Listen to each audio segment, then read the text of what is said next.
Hi, I'm Ed Amoroso from Tag Cyber, and I'm sitting with my friend Bruce Flitcroft, who is the CEO of a very cool company called TenFour. Nice to see you. Nice to be here. You guys changed your name about a year ago? It was to about a year and a half, yeah. That's fantastic. I love the name. Very active. Yeah, it says more about what we do. We got this. Yeah, that's good. That's good. Hey, tell everybody a little bit about the company, and then we'll get into the offer and a little bit about security as well. But tell us about TenFour. What do you guys do? So we consider ourselves the first IT utility infrastructure company. We build and own and operate private domain infrastructure globally for enterprise corporations and soon to be public sector organizations. We really build and establish 7 different platforms, all the things you need to make up an infrastructure to run IT on. Wide area networks, local area networks, wireless local area networks, unified communications, data center, all the different boxes, wires, systems that you want to run all your software on. We've turned that into a utility. We break everything down into these IT units. It's a monthly subscription usage, dedicated infrastructure. It's simpler, costs less, and why we're here is it's far more secure than traditional IT infrastructures. Yeah. So the IT unit is ITU, you guys call them? Yeah. ITUs. That's sort of like the way we would buy power, electricity, any other type of utility. Is that the metaphor? Is that the concept? Yeah, think of taking an IP phone or a router or a circuit and buying it the same way you'd buy a kilowatt hour or a BTU of gas or something. So you're paying on a subscription, monthly usage basis for all the different piece parts that you would buy, the thousands of them inside your networks. Yeah. So you would take care of the detail, like the vendors, the technology refresh, the update, patching, all that kind of stuff. That's you hide all that from We hide all that from the client. So every ITU is a complete life cycle for up to 5 years on that unit. So the client never has to deal with any of the things you talked about, any of the operational requirements, integration, financing. It's just a monthly usage for a fully functional, fully maintained and operated unit.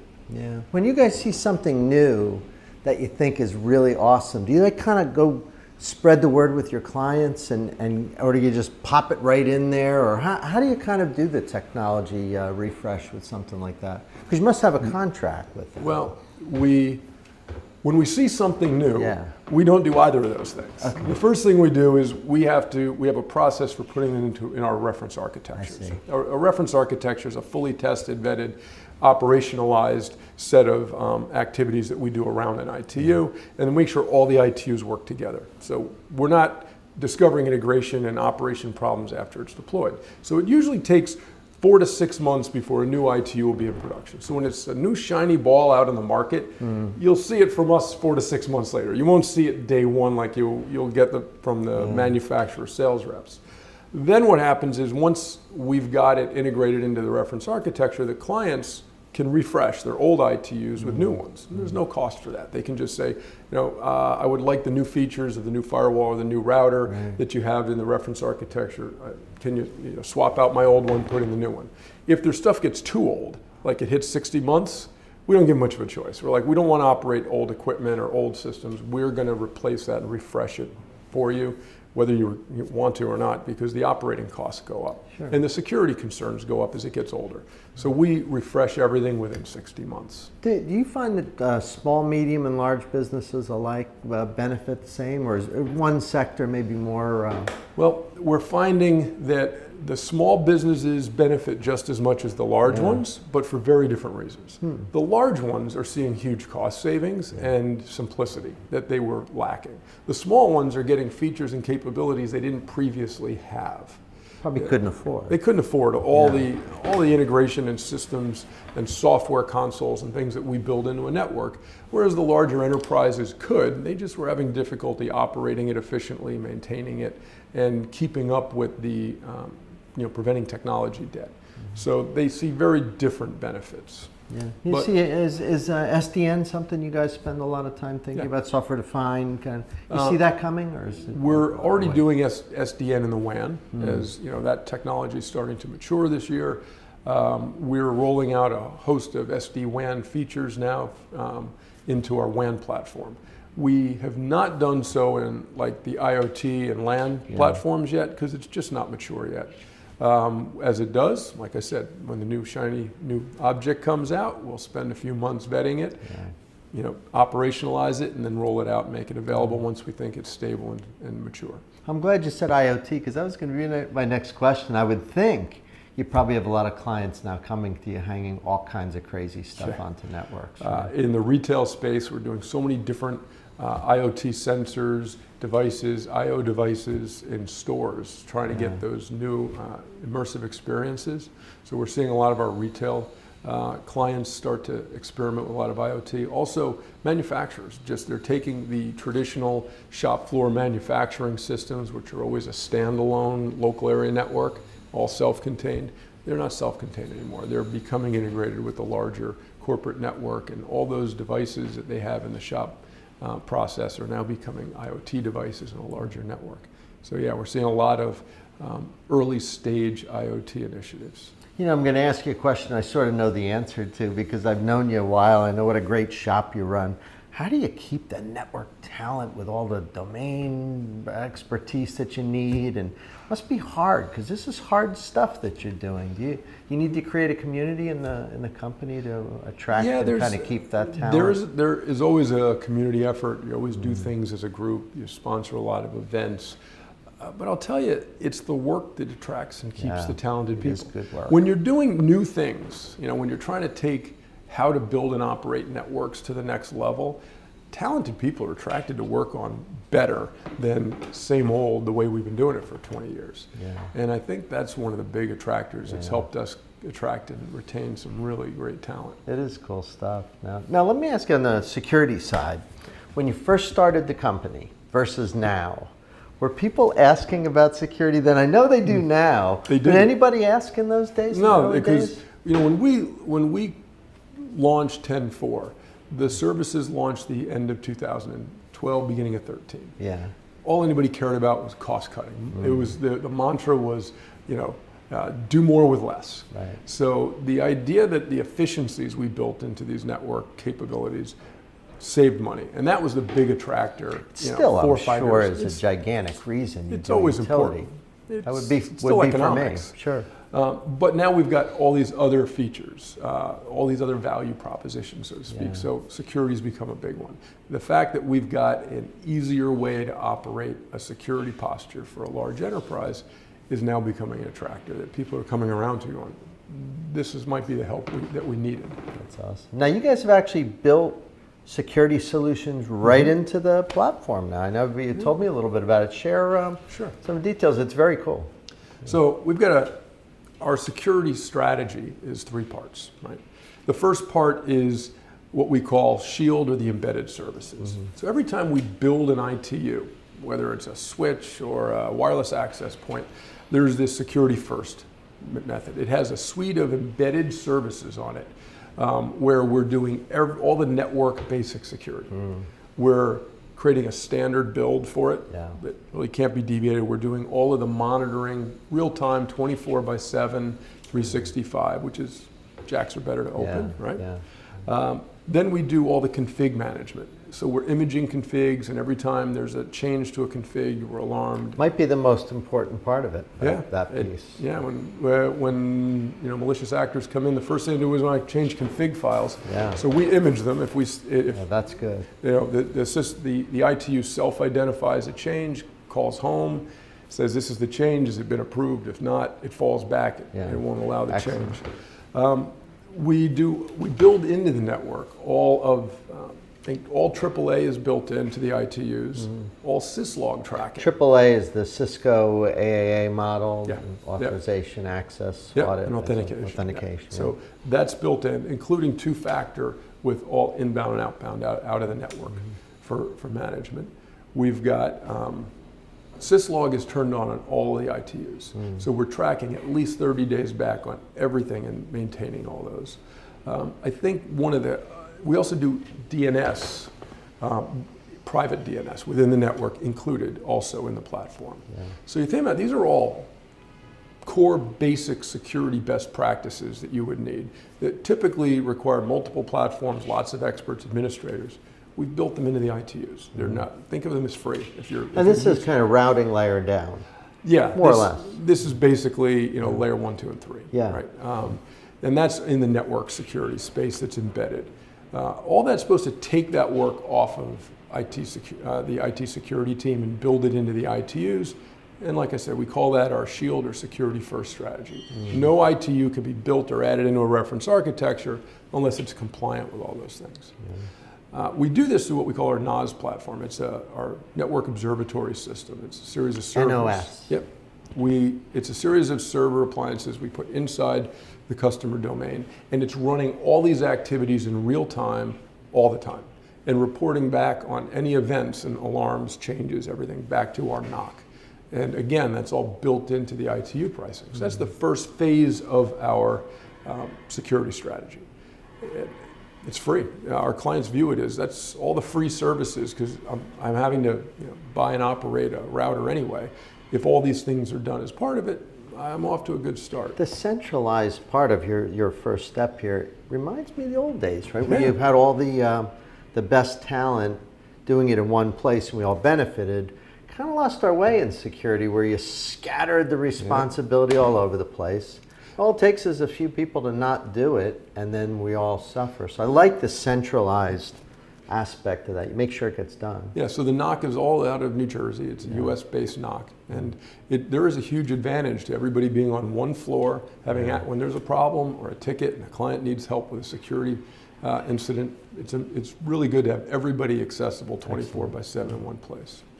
So the second part of our strategy has to do with next-gen firewalls. Right? This is where we have 3 firewalls types of ITUs in the network. There's distributed firewalls, centralized firewalls, and extranet firewalls. What we've done is built in as many services into the firewall as is available in the technology today.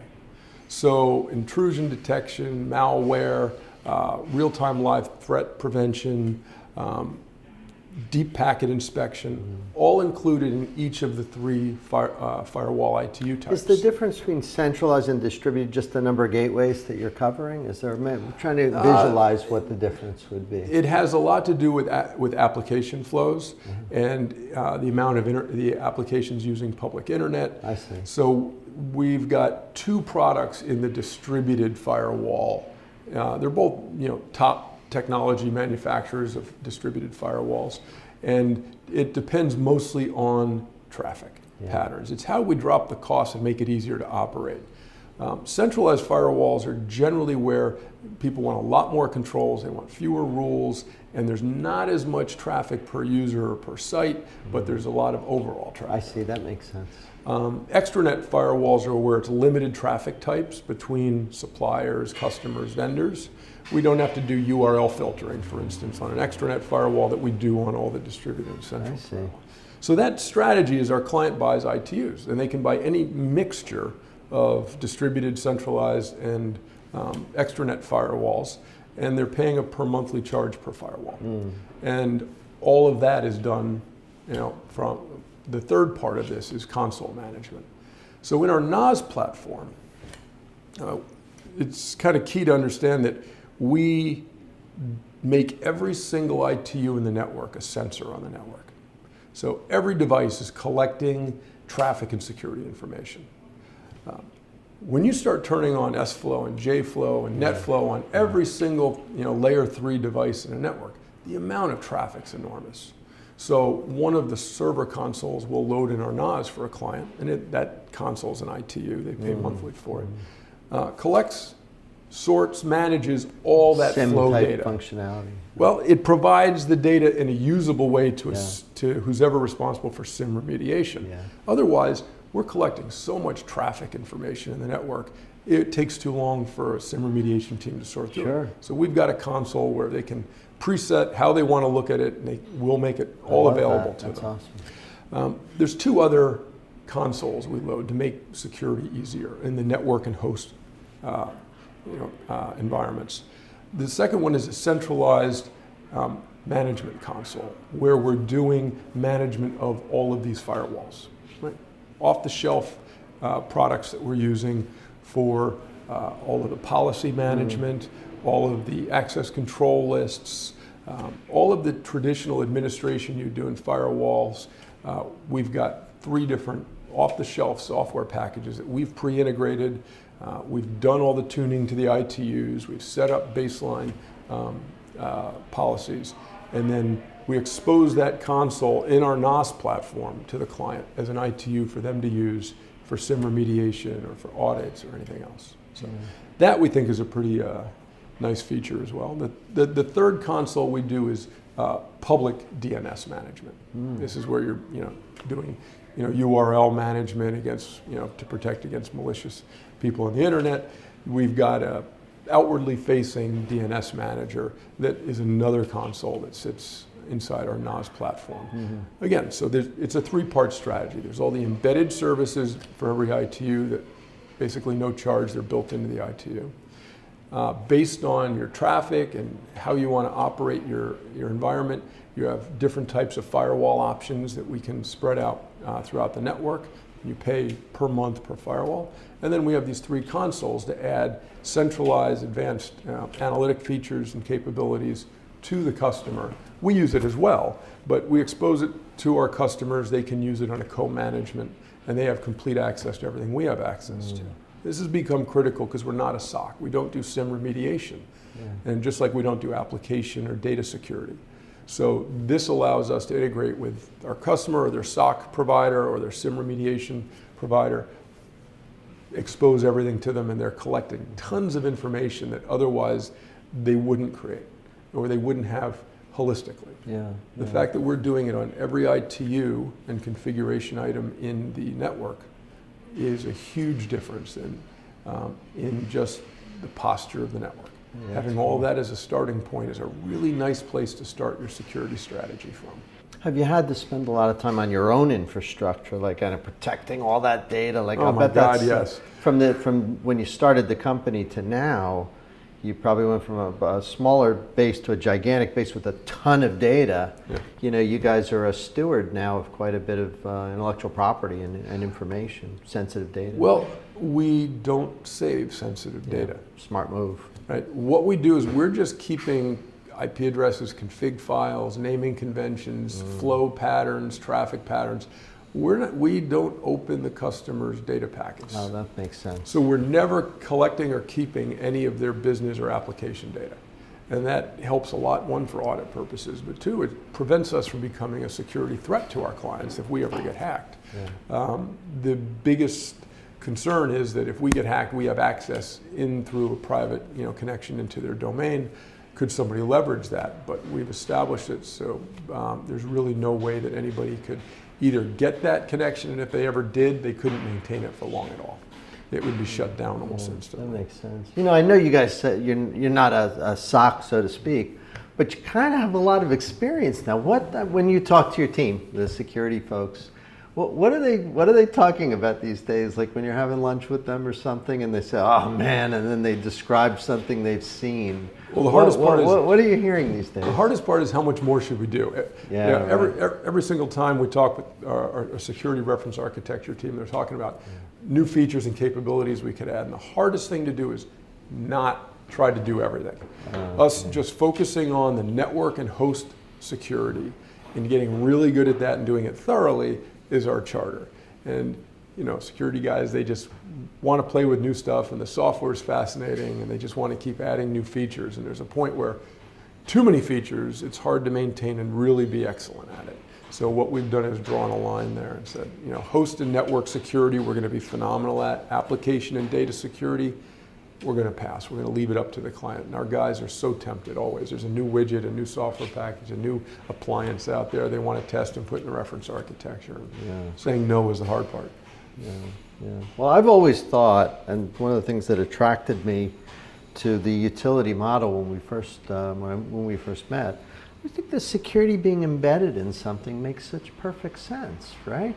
Like I don't want to buy safety after I buy my electricity from somebody. I kind of like the power company to make sure the place doesn't catch on fire. I love that idea of it being embedded and taken care of. You guys kind of invented that, didn't you? We did. That was the big aha in 2011. How do we build it in? How do How do we make it just disappear? And I think one of the analysts, 451's got this new thing, invisible infrastructure. I like that. Things you just don't have to worry about anymore with, with the new infrastructures that are being designed, of which we're one of.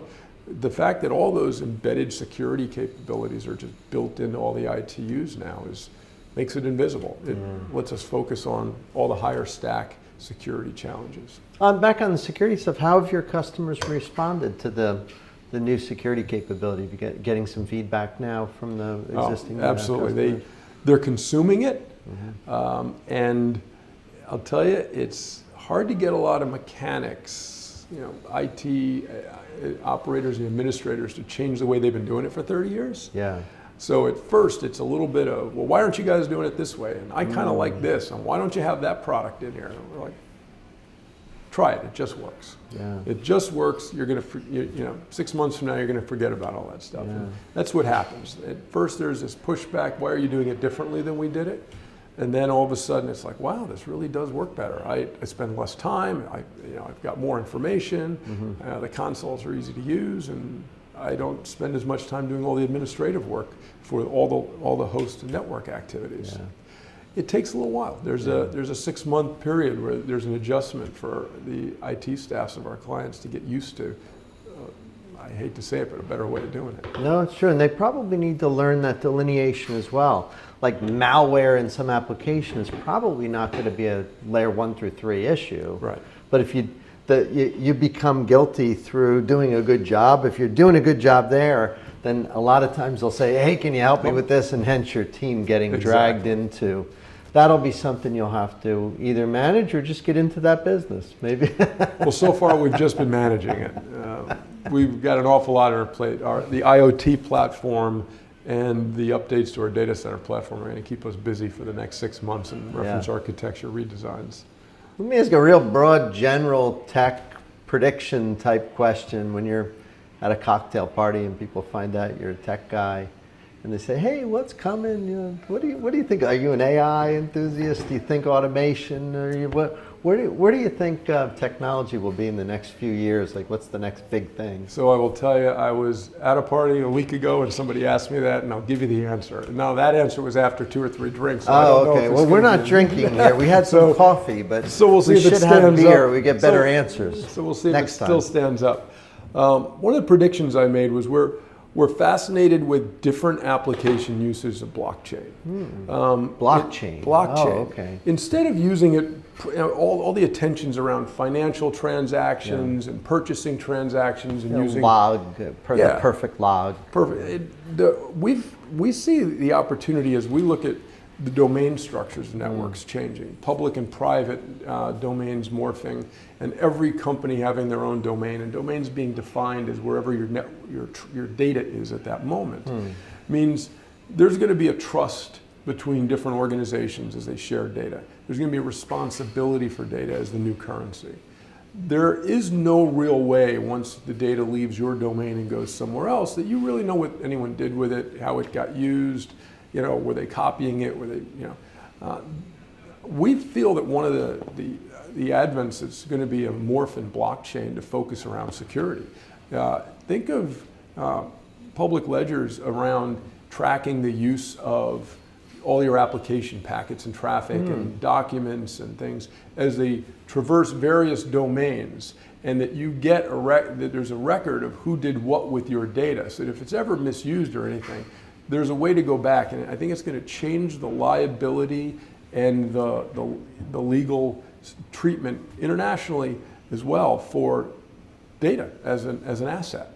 Today, data is not really considered an asset in the legal system, in the laws, or in the financial system. I think accountants don't even let you, capitalize or claim data as an asset really well.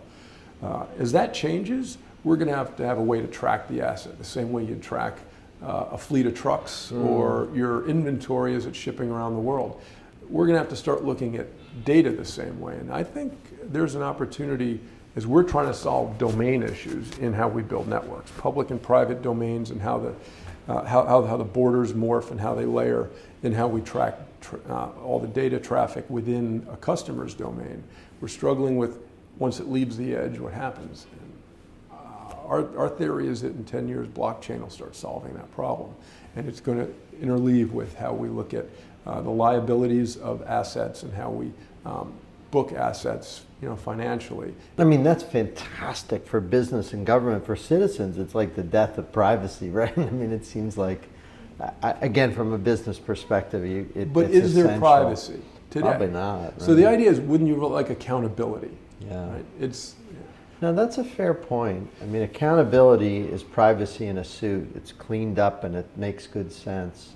I agree with you that this idea of building a cleaner, more attributable legacy model for business flow, for assets, that's pretty essential. And I think you're right. I think blockchain plays a role there. And it's so adjacent to cybersecurity that you can see the security team's probably having some responsibility. It'll be one of those things where multiple constituencies in a company will play in the blockchain infrastructure. But I think as that technology really does become real and bleeds into consumer things, you'll probably have to see some guardrails put up around what ISPs do and others do, because that technology is pretty powerful. It is. You can unravel some stuff with that. Well, and you can't swear you didn't do it. We don't know exactly how it's going to turn out, of course, but No, as it's exciting. we're struggling with tracking all the packets and data inside private domains right now, so we have full visibility, and logging how it got used, where it went, all the identity security engine activities that we're doing. We're imagining what happens when it leaves the private domain. Yeah. Because as we're creating value and doing those activities in the private domain, we can see how that would morph into your entire future domain of wherever your data resides, with all your customers, vendors, everything. And we're just fascinated by the potential of the advent of that and how it would change the way we look at networks as well as data. It's really exciting. I can see why people like working for you. You guys do interesting work. You got so many great ideas. I'm glad business is good. Thank you. Well, thanks for stopping by New York City to chat with us. Next time I'm in Morristown, I'll stop by and say hello to you guys. Great. Love to have you by. Bruce, thanks for coming by. Thank you, Ed. And we will see you next time.